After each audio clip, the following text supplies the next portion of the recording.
Então vamos lá, gente. Vamos seguir aqui falando da rejeição da denúncia da queixa. Então parece brincadeira, né? Mas você vai perguntar o seguinte, André, quando é que a denúncia deve ser recebida? Quando não for caso de rejeição. Não rejeitando, recebe. Não é óbvio isso? Por isso que vamos estudar a hipótese que a denúncia será rejeitada. A denúncia será rejeitada quando? 395. Uma questão antiga que o professor Paganella Bosch, o professor Paulo Rangel, nos livros mais antigos faziam essa distinção de rejeição da denúncia e de não recebimento. Quando é que uma denúncia deve não ser recebida e quando ela deve ser rejeitada? Então havia uma ideia inicial que hoje o Código de Processo Penal ele abandonou essa distinção, onde o não recebimento da denúncia envolveria questões processuais e a rejeição da denúncia envolveria questões de mérito. Então, sempre que o juiz avaliando questões meritórias com relação ao fato criminoso rejeitasse a denúncia, ele rejeitaria a denúncia. Então, o juiz rejeitaria a denúncia ou queixa na hipótese de ele avaliar questões de mérito. Ou não receberia a denúncia se ele avaliar uma questão de cunho processual ou procedimental. Hoje a doutrina não faz mais essa distinção, porque a lei foi clara no 395. A denúncia ou queixa será rejeitada quando? Aí ele botou o quê? For manifestamente inepta. Eu tenho que saber quando é que ela é inepta. Quando não tiver presente os requisitos do artigo 41. Quando faltar pressuposto processual, aí foi complicado de eu falar que seria caso de não recebimento. Não é verdade? Quando você falou que questões processuais é não recebimento, acabou de falar, então por que no código está escrito rejeição? Eu fico de calça arreada. Estou sendo técnico, me parece que seria até melhor eu falar assim, não recebimento, questão processual, rejeição, questões meritórias, materiais, mas não é o que o código falou. E já veio a alteração dele, é o texto expresso, e a doutrina parou de falar com isso com relação a isso aqui, ó. Pressuposto processual é rejeitado. Exercício para a ação penal, condições para o exercício da ação penal é rejeição. Ou então quando faltar justa causa. O que é justa causa? Indício de autoria e prova da existência do crime. Então faltou indício de autoria, prova da existência do crime, rejeitada. Pressuposto processual, rejeitada. Condições para o exercício da ação penal, rejeitada. A própria denúncia não preenche os requisitos do artigo 41, rejeitada. Está no código, acabou a discussão. Paganella Bosch e Paulo Rangel realmente fizeram a revisão do livro dele e falaram, olha, doutrinariamente tem isso, mas o 395 não faz distinção. Tá claro? André, primeira hipótese, inépcia da denúncia. Então já conversamos que a denúncia lá no artigo 41. Falei com os senhores que a denúncia tem que ter o quê, gente? Exposição do fato criminoso, todas as suas circunstâncias, qualificação do réu, ou elementos para sua identificação, classificação do crime e, se possível, o rol de testemunhas.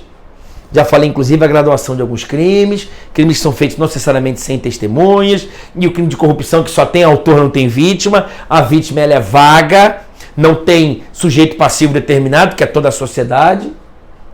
Se eu tenho um diretor da Petrobras que quer roubar, um presidente da República também quer roubar, um ex-presidente que quer roubar, um empreiteiro que quer roubar, quem vai proteger isso aí? O Ministério Público. Aí ele faz, denuncia, não há provas contra ele. É claro que a Petrobras está sendo lesada. Quem protege a Petrobras? Os seus diretores são bandidos. Tá claro? E o presidente que nomeia o conselho diretor também é bandido. E um ex-presidente que nomeou o presidente que vai nomear o conselho também em tese é bandido. E os empreiteiros que fazem o contrato com essa empresa também são bandidos. Mas é bandido quem é a vítima? É a Petrobras. Quem é para defender não defende. Mas a Petrobras é de quem? É Petrobras. Brasil Brasileiro, André Queiroz. Quem defende? Não sei. É o Ministério Público. Aí o Ministério Público denuncia, a própria sociedade fala, não há provas contra ele. Vai entender a sociedade.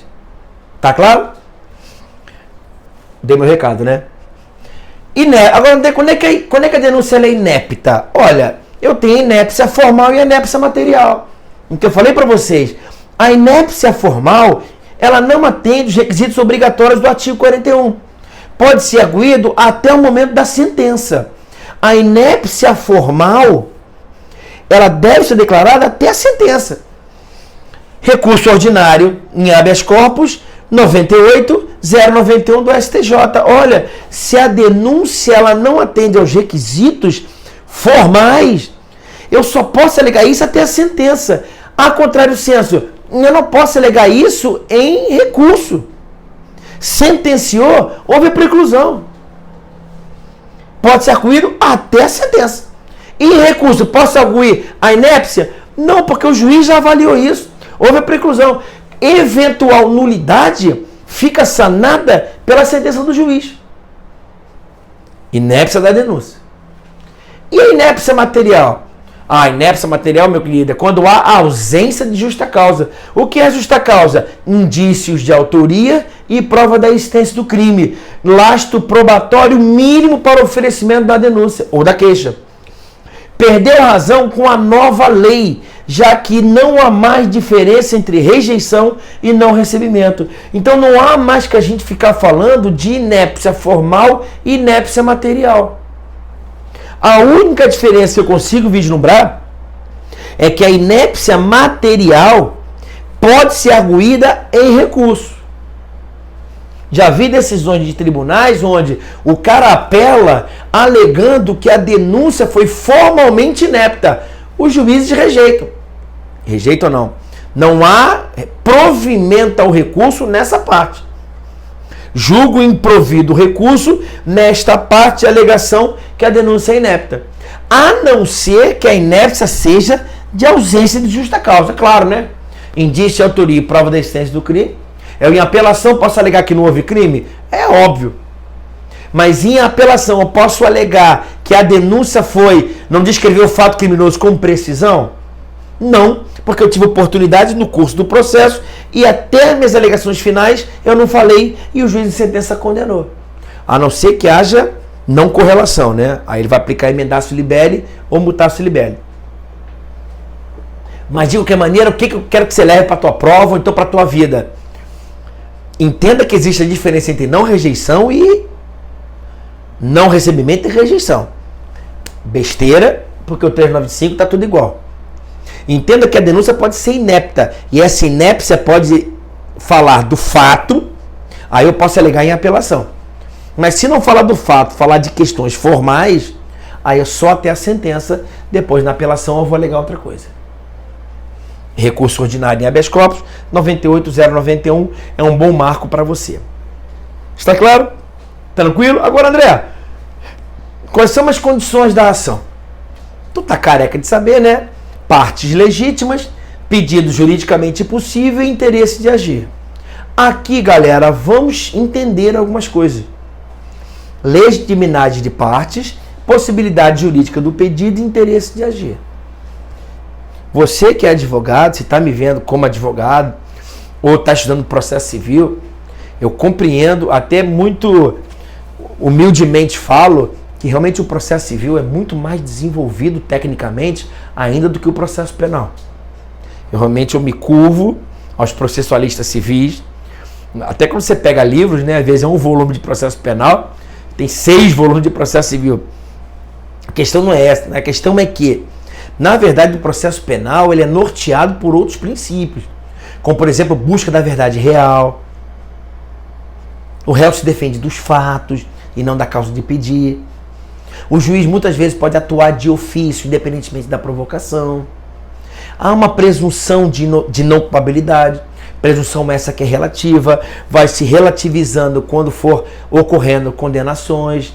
Então existem mitigações que ocorrem no processo penal que eu não tenho no processo civil. De qualquer maneira, você tem a legitimidade das partes. Mas veja bem, eu quero que você entenda que existem os pressupostos processuais. André, quais são os pressupostos processuais? Eu tenho pressupostos processuais de existência e pressupostos processuais de validade.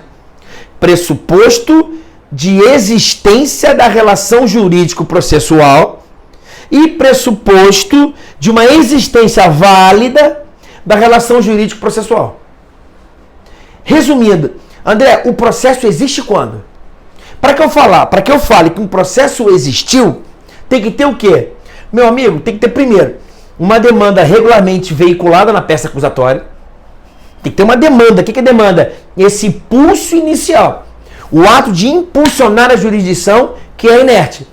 Então eu impulsiono de forma regular. Tem que analisar se existe a regularidade da demanda. Como é que é isso? Eu tenho que analisar se a peça acusatória está regular. Se houve descrição do fato, com as suas circunstâncias, aquela história toda. Tem que ter partes, evidentemente. Eu tenho que ter autor e réu. E tem que ter um órgão investido de jurisdição. Não é competência, é investido de jurisdição. Então, para que o processo exista, tem que ter uma demanda dirigida a um juiz. O processo já existe.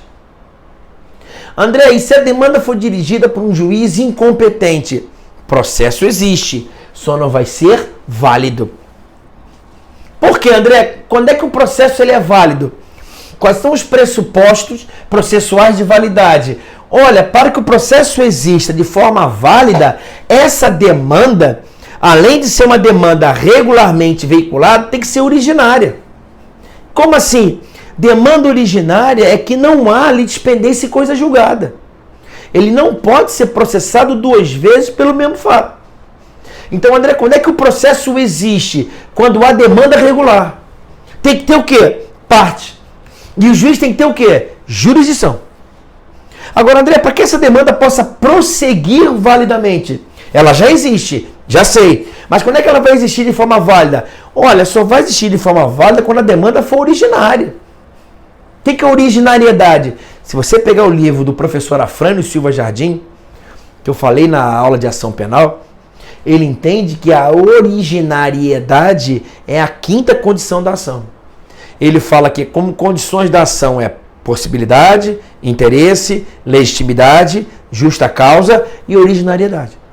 Ele fala que uma das condições da ação, aqui eu estou colocando como pressuposto processual de validade.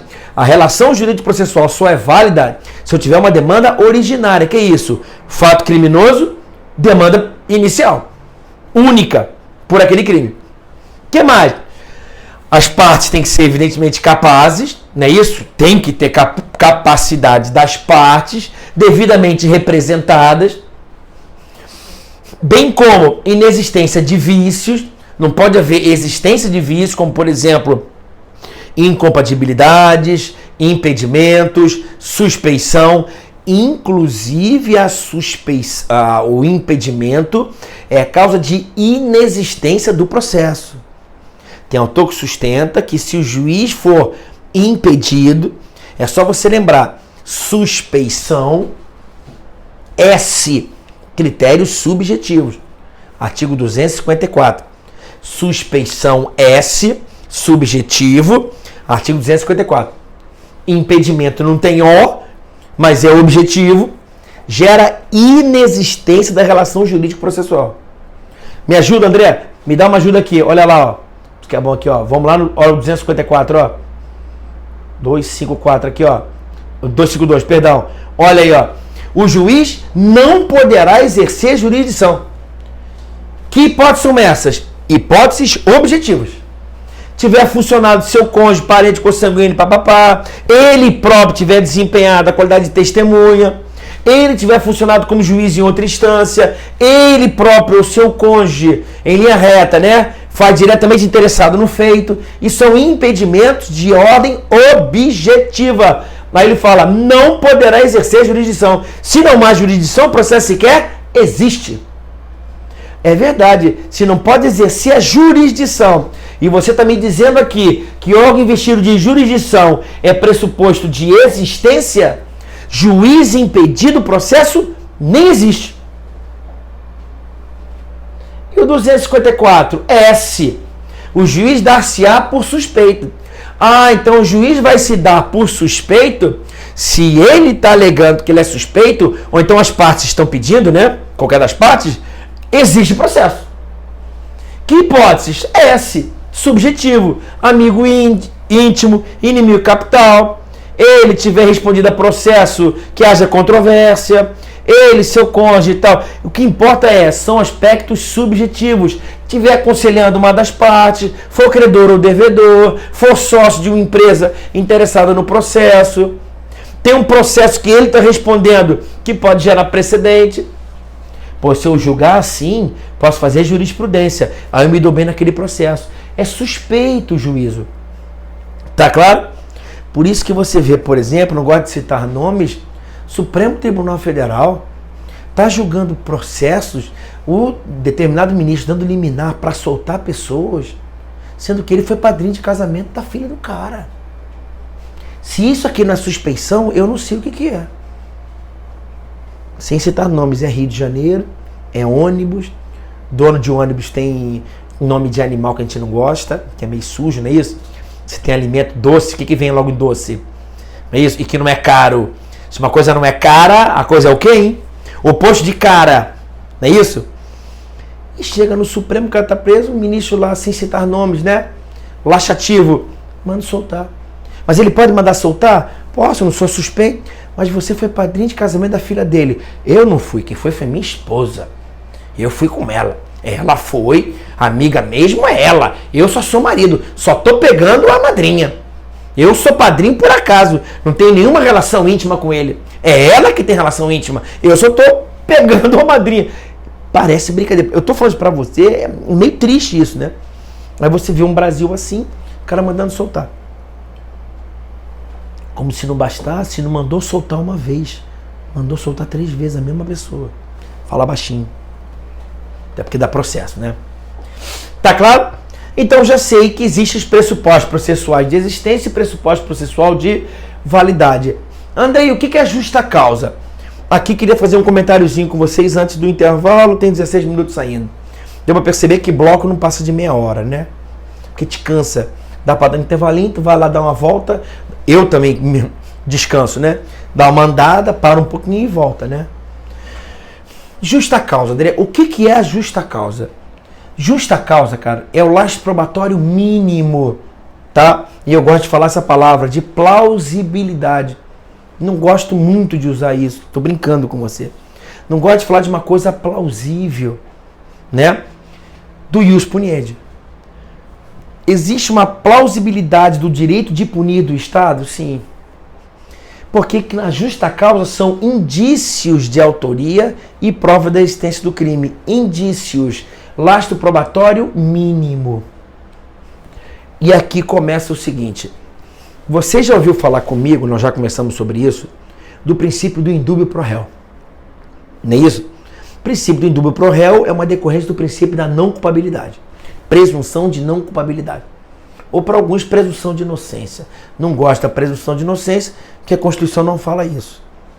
Já falei com você. O réu é presumido inocente. Eu te pergunto, aonde que está isso? Mas todo mundo está falando que o réu é presumido inocente. É a espiral do silêncio. Todo mundo repete, e você acaba repetindo. Se você for na Constituição, não está escrito isso. A Constituição, ela não escreve isso. Tá? Escreve sim. Rapaz, escreve aonde? Tá? Porque aqui você vai no artigo 5º aqui, aí você começa a falar, né? Aqui, ó. É presumido inocente, não é isso? Considera-se inocente, não é isso? Olha aqui, ó. Aqui, ó. Ninguém, olha o inciso 57. Ninguém será considerado culpado até o trânsito em julgado de sentença penal condenatória.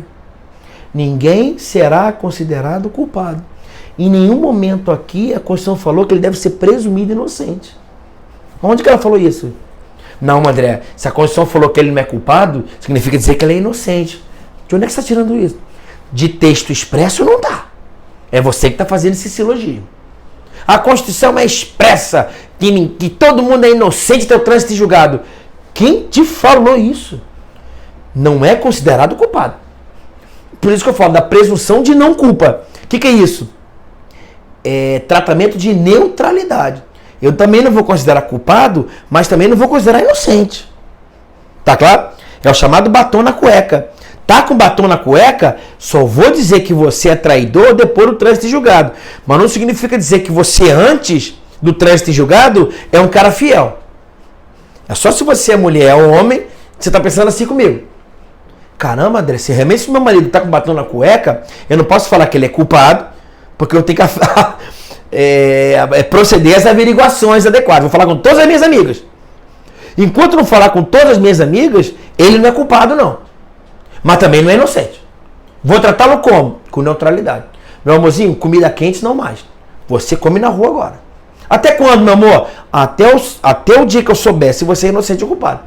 Se eu entender que você é inocente, fique tranquilo. A comidinha vai ser quentinha todo dia. Agora, se você é culpado, meu amigo, nunca mais nem você me olha. Mas hoje a posição é de neutralidade. É óbvio. E o Barroso falou, à medida que eu vou condenando, que eu vou tendo condenações, eu vou pesando na balança isso. Está claro? E o que é mais interessante, em nenhum momento a Constituição falou que ele não pode ser preso. Ela falou de culpa, mas não falou que ele é inocente. Como também falou que não é possível que ele seja preso. Por quê? Porque quando ele fala, ela não falou de prisão. A prisão ela fala em outro inciso. Qual é o outro inciso? Ela fala aqui, ó. Ninguém será processado nem sentenciado, senão pela autoridade competente. Quer dizer, aqui não fala de prisão não, é antes. Olha aqui, ó. Olha que ela fala o seguinte, aqui, ó. A pena para o juiz competente. Nem a pena passada da pessoa do condenado, nem considerada indefensável. Quer dizer, a prisão só pode ser determinada por um juiz o quê? Competente. Nenhum brasileiro será extraditado, não será cometida extradição. Por juiz competente. Ninguém será processado nem sentenciado, senão pelo juiz competente. Onde é que está isso aqui, rapaz? Ninguém será considerado culpado, senão depois do trânsito em julgado. Não é isso? Não será admitida... Aqui, ó, perdão, inciso 61. Ninguém será preso, senão em flagrante delito ou por ordem escrita e fundamentada de autoridade judiciária competente, salvo nos casos de transgressão militar ou crime propriamente limitado definidos em lei. Então entenda que a gente é tão doido, o brasileiro é tão maluco, que primeiro, ele mistura prisão. André, qual é o inciso que fala de prisão? O 61. O que ele fala de prisão? Ele fala de culpado, de inocente ou autoridade competente? Autoridade judicial competente. Então a prisão pode ser determinada por autoridade judiciária competente. Ponto. E a inocência, ele fala onde? Primeiro que não fala. E segundo, ele fala que o cara não é culpado. Tá claro? É outra coisa. Ninguém será considerado culpado senão depois do trânsito julgado. Então, quer dizer, são dois silogismos que nós fazemos sem que a Constituição fale especificamente. Parece papo realmente de bêbado. Por que você está falando isso? Porque, em razão do princípio da presunção de não culpa, o juiz, ao final, na sentença, indúbio pro réu. Indúbio pro réu. Significa dizer que se o juiz tiver dúvida, ele absolve, sem dúvida nenhuma. Depois do devido processo legal, contraditório, ampla defesa, o juiz, na dúvida, ele absolve. Princípio do indúbio pro réu. Princípio do favor rei. Está claro?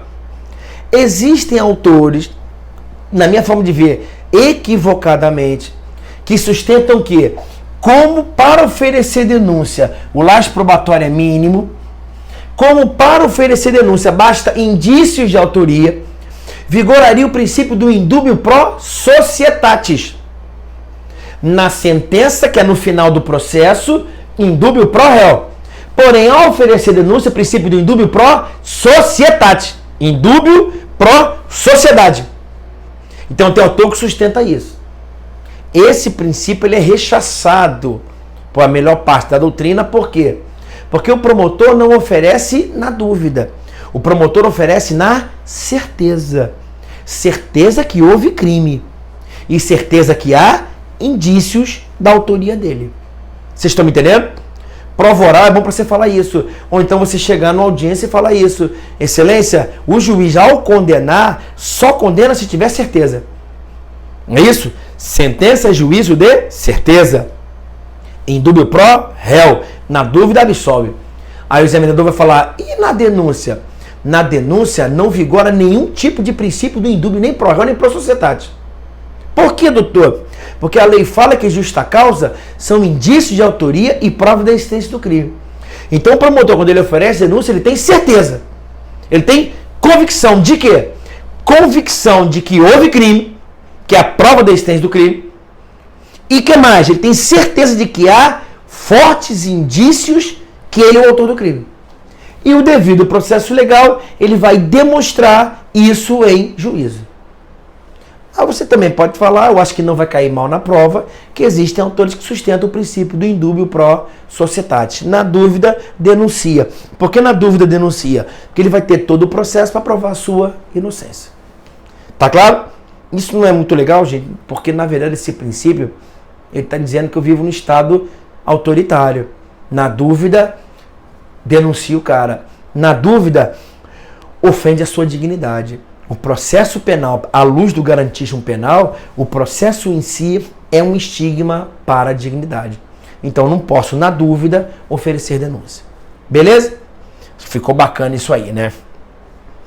Tanto é que o artigo 648 do Código de Processo Penal, ele fala, inclusive, na possibilidade de impetração de habeas corpus.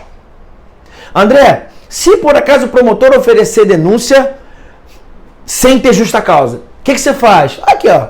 A coação contra a sua liberdade ou ameaça, cercear ou ameaça, vai ser ilegal quando não houver justa causa. Hipótese de ausência de fundamento de fato ou de direito para persecução penal. Então está faltando aquilo que eu te falei.